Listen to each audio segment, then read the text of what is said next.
Hello, Gemini, and welcome to your April 2025 tarot card reading. Let's go ahead and get started here. What is it that you need to know for April? We start with a card that says, Don't let pride get in your way. Okay, so we don't want to get ahead of ourselves, but we also don't want to slow down too much either. We want to honor our goals and honor the things that we wish to achieve by setting out to do them and creating what we need to create and, showing up on a regular basis. But we also don't want to get too far in the ego department because I think there's still a long way to go. And I think right now we do need a lot of humility, especially now that Neptune is moving into Aries and there's this whole kind of beginning phase of redefining our identities and things like that. We really don't want to get locked into things because I think getting locked into things is ultimately going to not turn out great. Okay, we don't want to get too locked in. So give yourself space, give yourself leeway, give yourself breathing room. We'll see what else comes out with the rest of the cards to kind of back this card up. But this is not a time for pride and the negative pride, obviously. The negative kind. I think there's one thing to be proud in a good way, but this one feels a little bit more egoic. Okay, so let's see what else comes through with the animal spirit deck. What is it that Gemini needs to know? I kind of feel like this card here. A rebirth is assured with the bat spirit. So there are going to be a lot of changes for you this month, especially when Neptune comes into Aries. All right, that's huge. And I think everyone is going through that to some degree, that there are just certain aspects of our identity that simply cannot uphold at this point. And we're going to have to release, we're going to have to let go of some of these notions.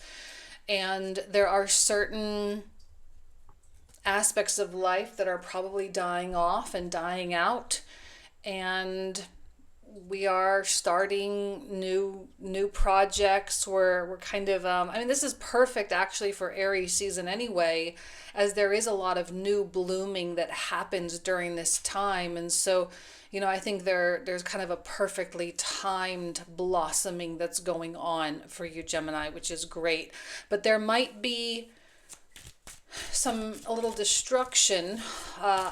It's not like Scorpio season destruction kind of stuff, okay? I'm not trying to be overly dramatic here, but there might be things that need to be wiped out before that rebirth can really happen. It's like you can't plant your garden if it's full of weeds, right? So you're going to have to weed the garden first before you start planting, okay? So what else for Gemini? This is coming out really hot. Like we're getting like really hot kind of Leo energies here. We even have the full moon in Leo. We don't really have any Leo placements. Mars, this is also a Leo card. Mars will come out in Leo on the 18th, come into Leo on the 18th. So almost Taurus season at that point. But we start off with really fiery energy here. So we have the Strength card, which I think matches this one here.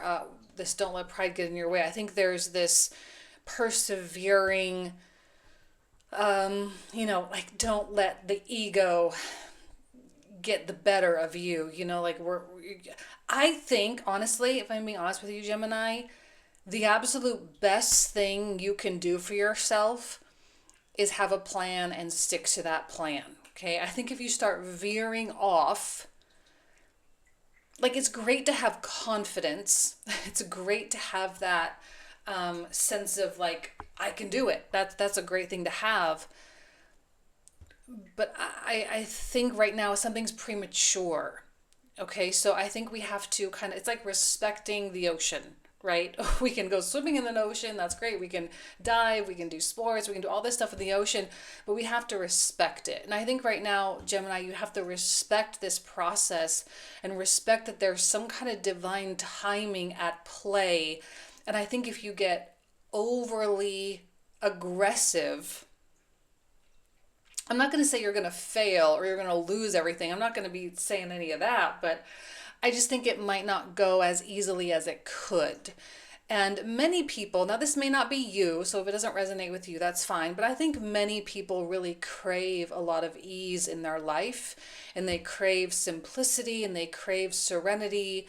And I think if you were to push right now, um, it would be a lot more complicated than you might think. And I think there'd be a lot more stress than there needs to be. There would be a lot more anxiousness than there needs to be. And the only thing that would push this over into premature territory where you start doing something ahead of time is if you just got a little overzealous. Now, there's nothing wrong with zeal. That's a good thing. But I think there does seem to be some kind of management energy that's coming through here, and I'm not quite sure. Maybe that's the king, and more the strength. Okay, this is more about containment to some degree. We need to kind of contain that lower self for the sake of the greater vision, which the King of Wands does hold.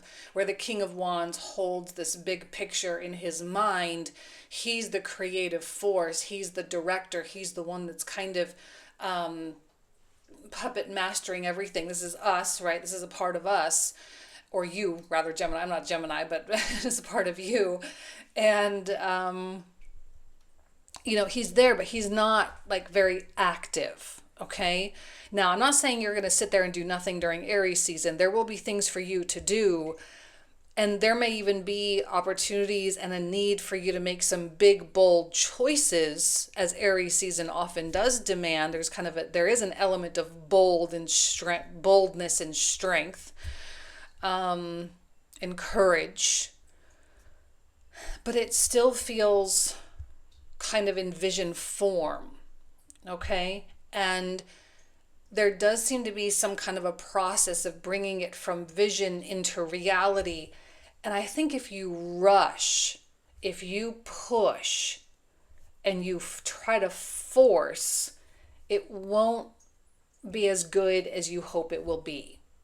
Okay? This seems to be, there seems to be a need for a natural unfolding, because we want you to succeed with the Six of Wands. And I think that is the ultimate goal, is for success. I'm kind of seeing like little baby steps, and I don't know why.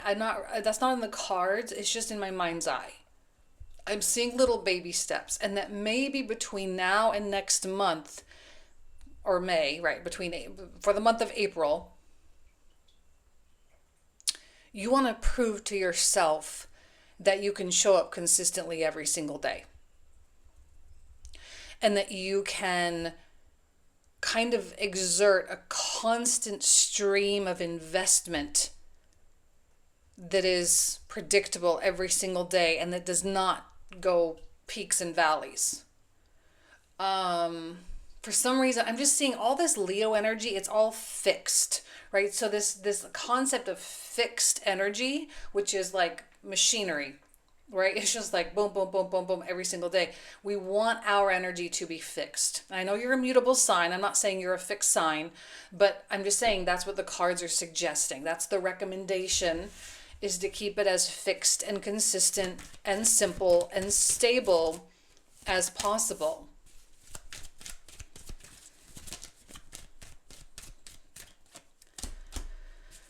Okay.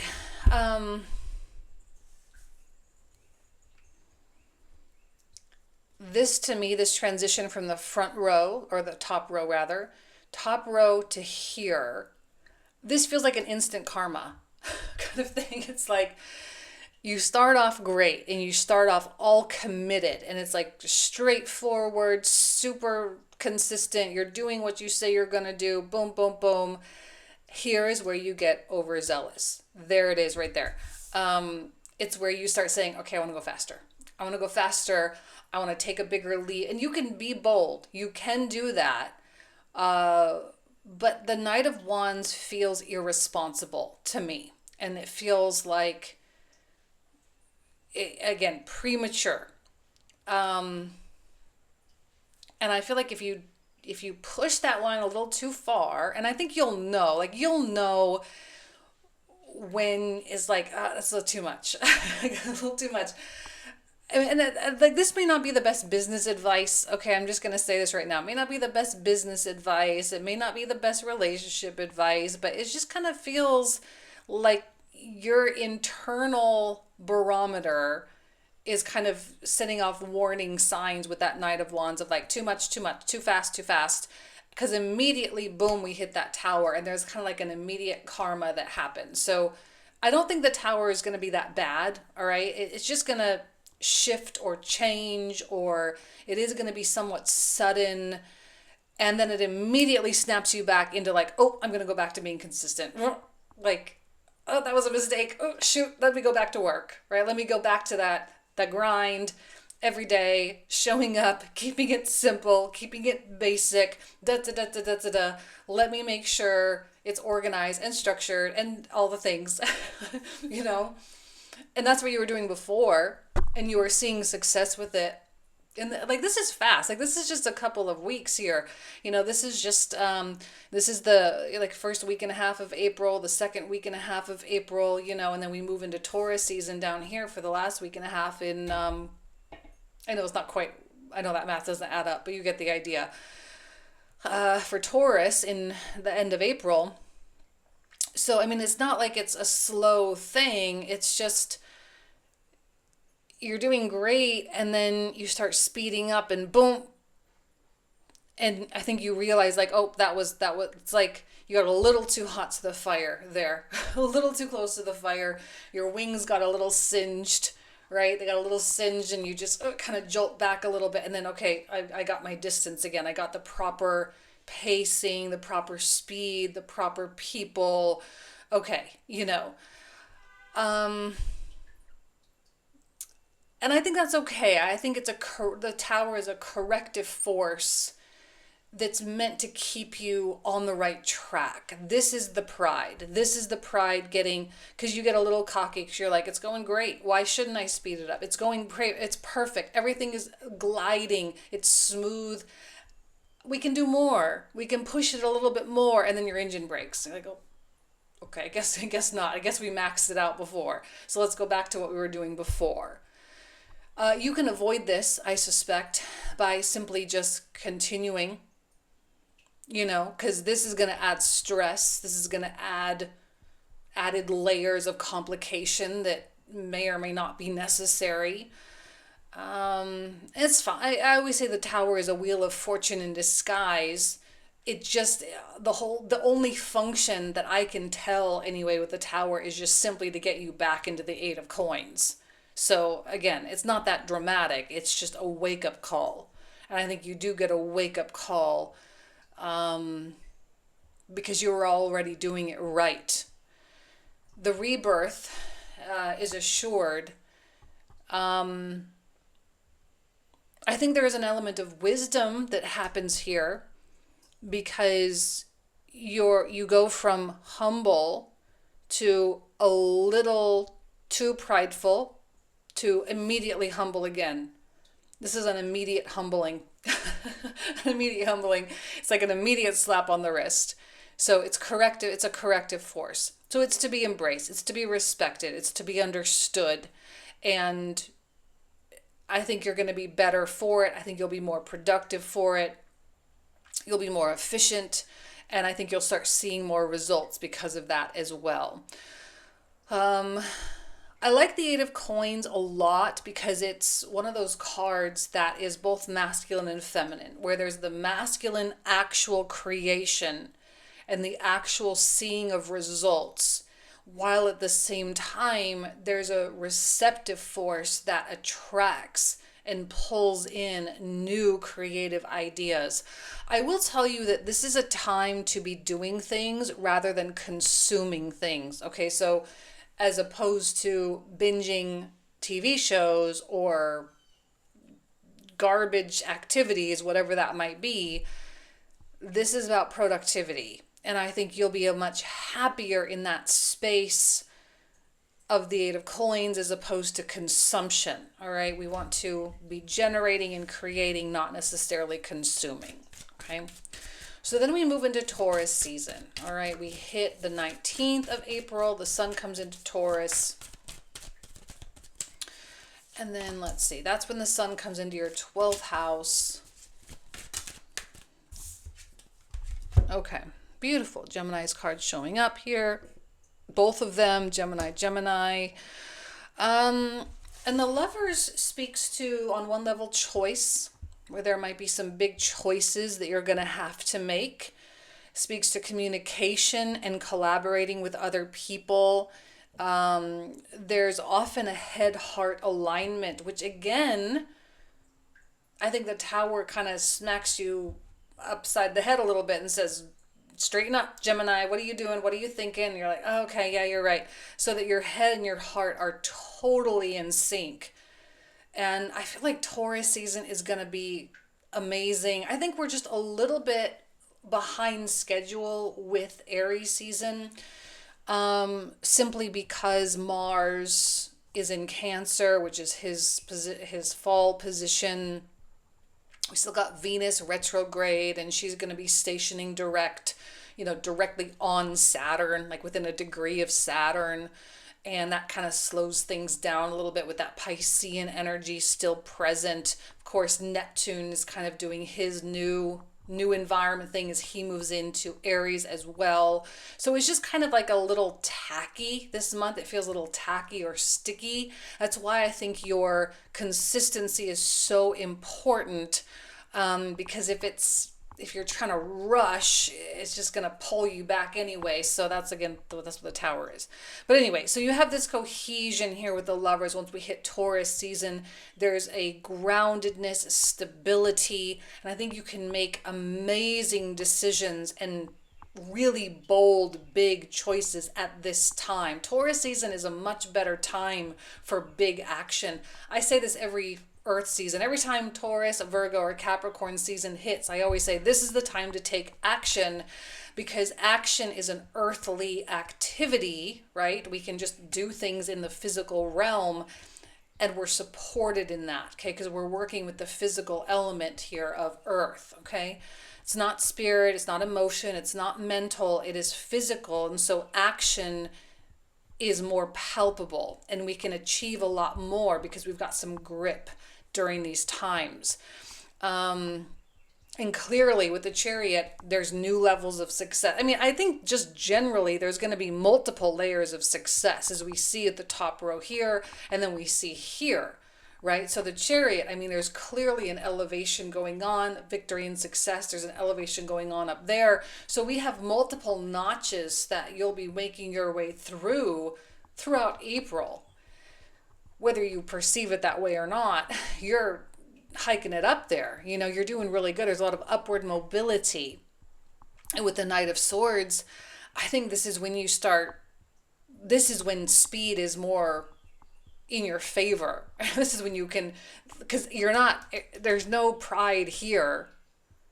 I don't see pride here. Pride comes from that, I think.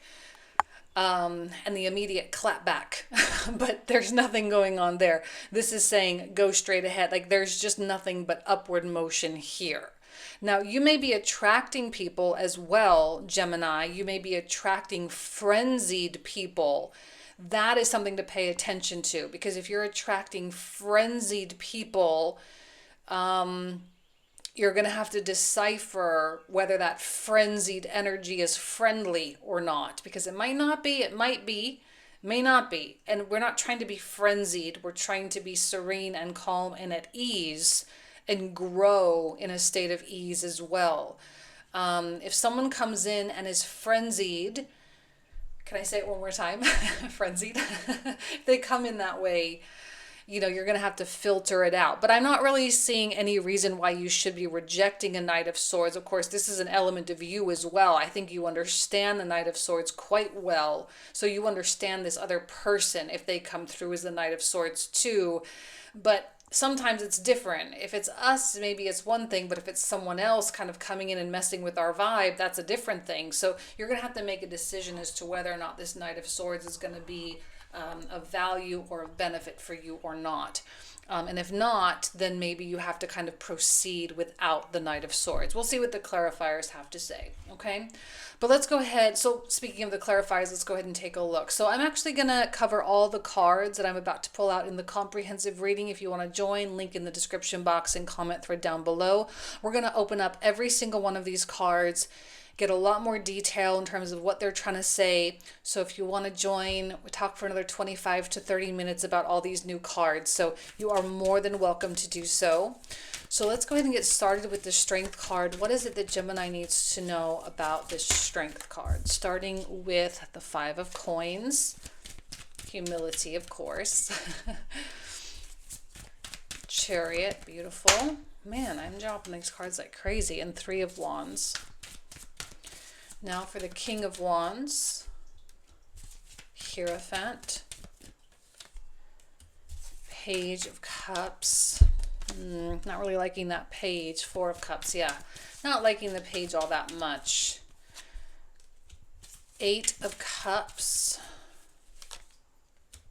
Five of Wands, Two of Wands. Now for this Knight of Wands, Ten of Wands, King of Wands, Four of Wands,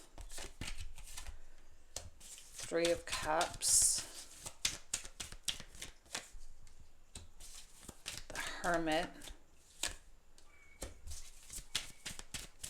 Temperance. Oh, we got another Lovers.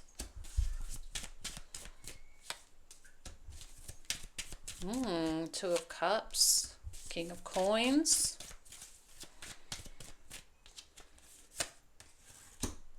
Five of Swords, King of Swords. I don't think that King of Coins is you. I think you're coming out as your own element there with the King of Swords. Four of Wands, Nine of Swords. See, it's different. I knew that this whole thing down here was different than that Knight of Wands up there. It's different. Knight of Wands came out there too, and the Knight of Swords. Nine of Coins, Ten of Swords, and last but not least, the Hanged Man. Okay, this came out a little bit more dramatic than I was expecting. All right, Gemini, so this is where we're going to pick up in the comprehensive. So if you want to join me, you are more than welcome. Thank you so much. You guys know I love and adore you. Have an amazing month, and I'll talk to you soon.